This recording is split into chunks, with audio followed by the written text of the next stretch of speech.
morning. Some sad news again this morning. We're learning that an 8th person has died after multiple crashes on Monday along Interstate 55 in southern Louisiana. The pileup involving at least 168 vehicles happened amid a Superfog event during the morning commute. Now, dozens of people were also injured in these crashes. Governor John Bell Edwards thanked first responders and urged motorists to be careful when driving.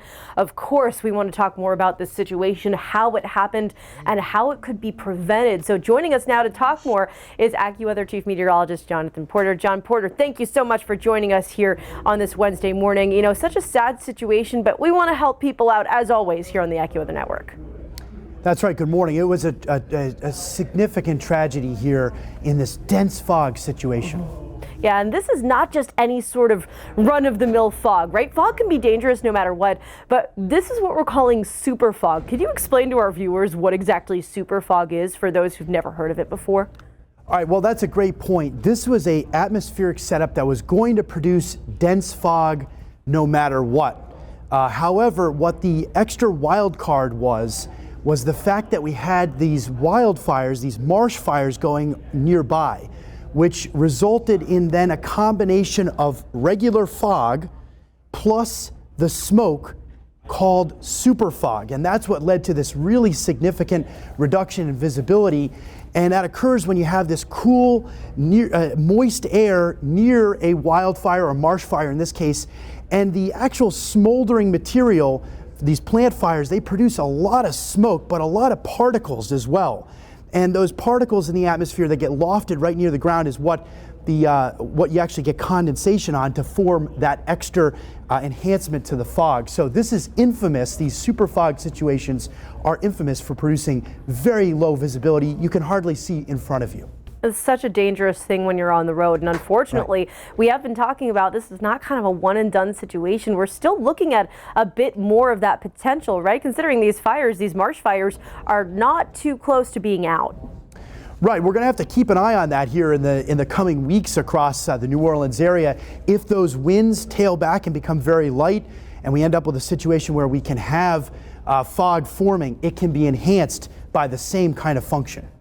Yeah, definitely something we're going to be watching with that wind coming out of the east and that potential of smoke and fog to create super fog. But, you know, John, you and I were just talking behind the scenes, and you brought up a really important point that it's not just super fog that can cause problems on the road. We see low visibility situations with fog, maybe patchy and dense in spots, but also in the wintertime.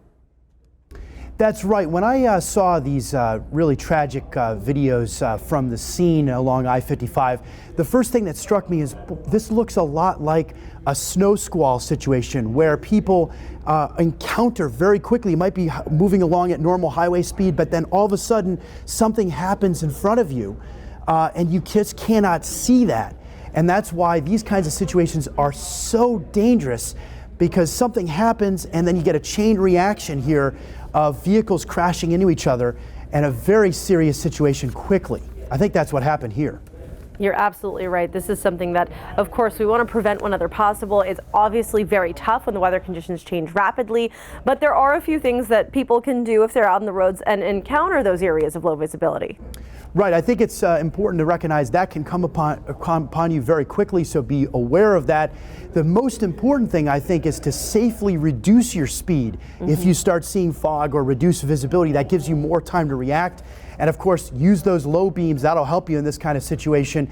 And get off a highway, safely exit the highway if you feel uncomfortable about a particular situation, so that you don't get in the middle of this kind of dangerous situation going forward. Sometimes it's hard to avoid, but a few tips can help you out if you do encounter a very scary situation like that. Absolutely right. AccuWeather Chief Meteorologist John Porter, thank you so much for joining us this morning. We appreciate you being here and appreciate those tips for our viewers. Have a great day.